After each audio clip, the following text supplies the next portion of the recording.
Christian ଆତ୍ମାଟା ମୋ ଆଜ୍ଞା ମୁଁ ପୁରୀ ଯାଇଥିଲି। ପୁରୀ ଯାଇକି ମୁଁ କାଳିଆ ଠାକୁରଙ୍କୁ ଦର୍ଶନ କଲି। ତାପରେ ଏଇଠି ଆଜ୍ଞା କଣ ଆଉ କହିବି ଆଜ୍ଞା, ଠାକୁର ତ କାହା କଥା ହେବି କି ଆଜ୍ଞା, କାହା କଥା ହେବିନି ଆଜ୍ଞା।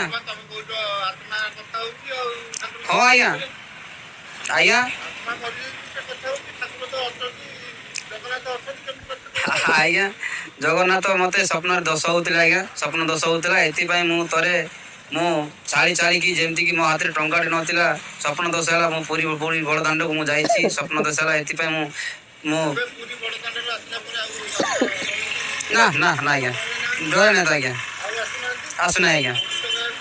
ନା ଆଜ୍ଞା ଏଇ ବେଶ ମୁଁ ଯେତେବେଳଠୁ ନେଇଛି ସେତେବେଳଠୁ ମୋ ପଛରେ ଡର ନଥାଏ ଆଜ୍ଞା। ମୁଁ ଭୁବନେଶ୍ୱରରେ ତ ଅଛି କେତେ 3 ଦିନ ନା କେତେ ହେଇଗଲା ମୁଁ ଏଇ ଶୋଉଛି ଆଜ୍ଞା। ମୋର ନିଦ ହଁ ଆଜ୍ଞା ଆଜ୍ଞା ଆଜ୍ଞା ଡର ନଥାଏ ଆଜ୍ଞା। ମୁଁ ଶୋଇ ବି ପାରୁନଥିଲି।